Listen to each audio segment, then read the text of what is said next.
Hi friends, இவருக்கு சேனலை subscribe பண்ணாதவங்க சப்ஸ்கிரைப் பண்ணிக்கோங்க. சிறுகடிக்க ஆசை சீரியல் நியூ ப்ரமோ என்னென்ன பார்க்கலாம். மீனா முத்து எல்லாருமே ரொம்பவே ஹாப்பியாக இருக்காங்க. மனோஜ் ரொம்பவே டென்ஷனாக இருக்காங்க. ஒரு பக்கம் இன்னும் ரோஹிணி வரவே இல்லை.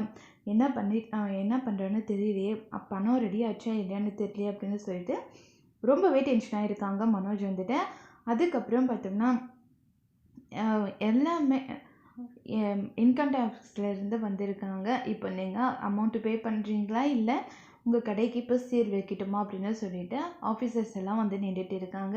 இன்னும் கொஞ்சம் நேரம் இருங்க, என்னோடய ஒய்ஃப் பணம் ரெடி பண்ணுறதுக்காக தான் போயிருக்காங்க.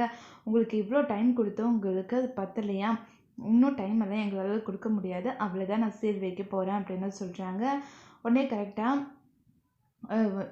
ரோகிணி பணத்தை எடுத்துகிட்டு வராங்க. எடுத்துகிட்டு பே பண்ணுறாங்க. எல்லாமே அமௌண்ட்டு கரெக்டாக இருக்குது. நீங்கள் எங்கள் கடைக்கு சீல் எல்லாம் வைக்காதீங்க சார் அப்படின்னு சொல்கிறாங்க. சரி, இதுக்கப்புறமா நீங்கள் பெனால்ட்டி போட்டு கட்டினீங்கன்னா உங்கள் கடையோட பேர் தேவையில்லாமல் அசிங்கமாயிடும். இதுக்கப்புறமா நாங்கள் டைம் கொடுக்க மாட்டோம், நேராக நாங்கள் சீல் வச்சுட்டு போயிட்டே இருந்துருவோம் அப்படின்னு சொல்கிறாங்க. சரி, இதுக்கப்புறம் எந்த தப்பும் நடக்காமல் நாங்கள் பார்த்துக்குறோம் அப்படின்னு சொல்லிட்டு ரோகிணி சொல்கிறாங்க.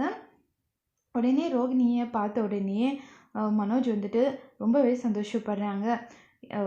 ரொம்ப தேங்க்ஸ் ரோகிணி, நீ மட்டும் இல்லைன்னா இந்த கடை என்ன ஆயிருக்குன்னே தெரியல அப்படின்னு சொல்லிட்டு ரொம்பவே ஃபீல் பண்ணுறாங்க.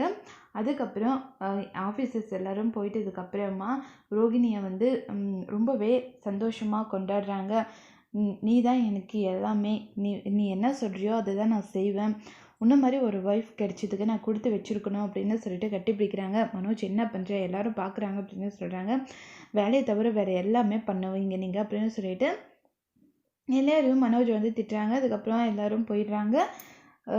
யார்கிட்டையும் இந்த விஷயத்த சொல்லாதீங்க, முக்கியமாக வீட்டில் முத்துக்கு தெரிஞ்சால் இதுவே பெரிய அசிங்கமாக பண்ணிவிடுவாங்க, அதனால தான் சொல்ல வேணான்னு சொல்கிறேன். அம்மாவுக்கிட்ட சொல்லாதீங்க. ஏன் சொல்ல வேணாம், தேவையில்லாமல் அப்புறமா அவங்க உன்னை தானே திட்டுவாங்க, அதனால தான் சொல்கிறேன் அப்படின்னுறாங்க. சரி, உனக்காக நான் யார்கிட்டையுமே எதுவுமே சொல்ல மாட்டேன், உனக்கு நான், எனக்கு நீ, அதுவே போதும் எனக்கு அப்படின்னு சொல்லிட்டு மனோஜ் சொல்கிறாங்க. இதோட இந்த ப்ரோமோ